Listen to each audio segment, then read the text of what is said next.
नमस्कार, ताजा अपडेट के साथ मैं हूं आपके साथ अशोक वर्मा। आप देख रहे हैं टीवी 20 न्यूज। अपने अपने क्षेत्र की खबरें देखने के लिए बने रहिए मेरे साथ। अब शुरुआत करते हैं खबरों का सिलसिला। आज शीतकालीन सत्र के तीसरे दिन विधान परिषद में नियम 105 के तहत श्री शाह आलम गुड्डू जमाली एमएलसी समाजवादी पार्टी ने बिजली निजीकरण के मुद्दे एवं इस किसानों बुनकरों व प्रदेशवासियों के जनहित के मुद्दों पर सदन में आवाज उठाई और क्या कुछ कहा गुड्डू जमाली ने, आपको सुनवाते हैं। मान्यवर, मेरी जानकारी के मुताबिक हमारे इस प्रदेश में 5 डिस्कॉम हैं और जानकारी के मुताबिक उसमें से 2 पूर्वांचल और दक्षिणांचल को निजी हाथों में देने की बात हो रही है। और मान्यवर, ये कोई पहली बार नहीं हो रहा है, इससे पहले भी इस तरह की बातें आई थी। और जब ये बात आई थी मान्यवर, तो इसको लेके बहुत आंदोलन भी हुआ था, धरने प्रदर्शन हुए।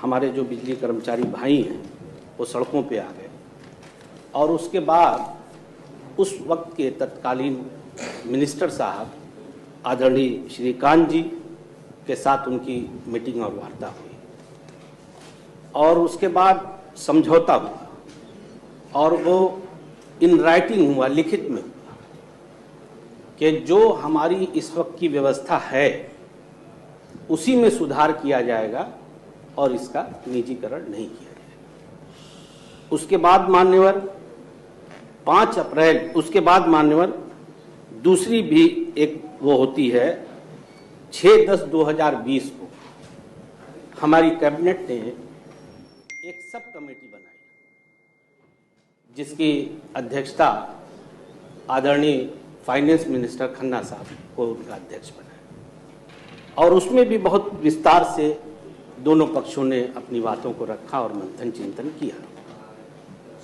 और कंक्लूडिंग बात उस मीटिंग की ये थी, समझौते की, कि बिना बिजली कर्मचारियों को कॉन्फिडेंस में लिए और सारे जो इससे जुड़े हुए जो सारे पहलू हैं उसको बिना एड्रेस किए हुए, उसको बिना देखे हुए, समझे हुए इसका निजीकरण नहीं किया।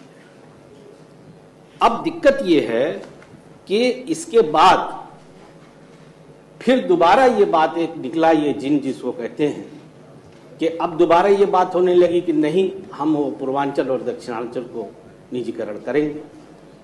तो मैं मान्यवर आपके माध्यम से बहुत विनम्रता से पहले तो सरकार से ये आग्रह करना चाहता हूँ कि बिना कर्मचारियों को कॉन्फिडेंस में लिए हुए, बिना उपभोक्ताओं को कॉन्फिडेंस में लिए हुए, किसानों को कॉन्फिडेंस में लिए हुए, बुनकर भाइयों को भी, जो इससे स्टेक होल्डर्स हैं, अगर हम उनको नहीं लेंगे तो ये बहुत बड़ी परेशानी हो जाएगी। और जितना मैं समझता हूँ हमारे ऊर्जा मंत्री बहुत विद्वान हैं, ऐसा नहीं कि वो इज ए ब्रिलियंट मैन, और उनकी ऑनेस्टी पे भी कहीं कोई शक नहीं, मैं जानता हूँ उनके करियर। मेरा खाली अनुरोध ये है कि इसको बहुत खाली अफसरों की बातों में न वो करके बहुत गंभीरता से इसको समझने की जरूरत है। और अगर मान्यवर बिना बिजली कर्मचारियों को कॉन्फिडेंस में लिए हुए इस पे आगे बढ़े तो ये मैं आपको बहुत जिम्मेदारी से कह रहा हूं, चूंकि कल भी मेरी किसी एक यूनियन के ही लोगों से का फोन आया, बता ये बहुत बड़ा आंदोलन खड़ा हो जाएगा प्रदेश में। और हमें चिंता है मान्यवर, हम पूर्वांचल से आते हैं, किसान हमारे देश की और इस प्रदेश की रीढ़ की हड्डी है। अभी हमारे एक भाई जितेंद्र भाई कह रहे थे, अभी ये भी भाई बोल रहे थे कि हमको किसानों को लिमिटेड टाइम के लिए पानी मिलता है, उसके बाद नहीं मिलता। वो तो वैसे ही बेचारे भुखमरी का शिकार है। मैं मुबारकपुर से 10 साल विधायक रहा हूं मान्यवर, वहां 1 लाख की बुनकर की आबादी है, एक एक घर को जानता हूं मान्यवर, और ऐसे भी परिवार को जानता हूं जिन्होंने गरीबी के कारण सुसाइड कर लिया। पहले सरकार थी माननीय मुलायम सिंह यादव जी की, 65 रुपए में सब्सिडी में बिजली मिलती थी, अब वो खत्म हो गई। तो मान्यवर मैं सिर्फ आपसे बहुत हाथ जोड़ के अनुरोध करना चाहता हूं, आपके माध्यम से सरकार से ये कहना चाहता हूं कि ये बहुत बड़ा मामला है और इसको बहुत ही गंभीरता से हर पहलू पे विचार करना पड़ेगा। भाई अगर आप प्राइवेट को देंगे तो इन सब्सिडीज का क्या होगा? सरकार कहती है, एक तर्क देती है, मानो 2 मिनट खाली लूंगा। सरकार कहती है कि भाई हमको 1,10,000, कारपोरेशन कहता हमको 1,10,000 का राजस्व घाटा हो गया, और वही कहते हैं कि 1,15,000 करोड़ रुपया बकाया भी है। तो भाई सख्ती से उसकी वसूली किया जाए, जो चोरी हो रही है उसको रोका जाए, और अगर ऐसा हो जाए तो हम तो 5,000 करोड़ प्लस में, घाटा कहां है। और मान्यवर, जिन राज्यों में प्राइवेट लोग इसको देख रहे हैं, उन राज्यों का हाल यहां हमको 6-6.5 रुपए में, मैं जितना समझता हूं, मिल रही है, वहां 18, 16, 18, 20 रुपए में मिलती है। हम पहले ही महंगी बिजली खरीद रहे हैं।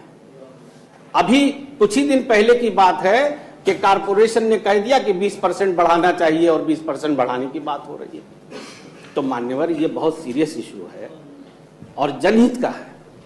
ये प्रदेश की जनता से जुड़ा हुआ सीधा मामला है, किसानों का मामला है, बुनकरों का मामला है। मैं तो बुनकरों की बात इसलिए बार बार कहता हूं कि मैंने उनकी गरीबी और भुखमरी देखी है। मानो बनारस जाना जाता बनारसी साड़ी के लिए, साड़ी मुबारकपुर में बनती है। इसलिए मान्यवर, और एक बात और महत्वपूर्ण है, बहुत सारे मुद्दे हैं महत्वपूर्ण। 66,000 करोड़ रुपया मान्यवर सिर्फ पूर्वांचल और दक्षिणांचल में बाकी है। तो वो अगर हम जाते हैं तो उसका क्या होगा। मैं ये बिल्कुल बार बार कहूंगा, देखिए जो सही है उसको कहने में कोई दिक्कत नहीं है मुझे। मैं ये मानता हूं कि हमारे मंत्री काबिल हैं, बस मैं इतना अनुरोध करूंगा कि इसको बहुत गंभीरता से इस पे विचार करके तभी कोई चीज इस पे आगे बढ़े। और ये भी मैं कहूंगा कि बिना कर्मचारियों के बातचीत और उनकी सहमति से अगर आगे बढ़ने का प्रयास हुआ कि सरकार हम कह रहे हैं इसलिए होगा कि हम सरकार हैं, तो ये आप जान लीजिए कि बहुत बड़ी मुसीबत खड़ी हो जाएगी। क्योंकि मान्यवर, पहले भी हमने देखा है, एक वेंटिलेटर की लाइट का 2 मिनट का जाना और 50 बच्चों के मौत के हवाले चले गए थे। ये हमारे हॉस्पिटल्स, ये सारी चीजें, ये हमारी लाइफ लाइन है। इसलिए मान्यवर, मैं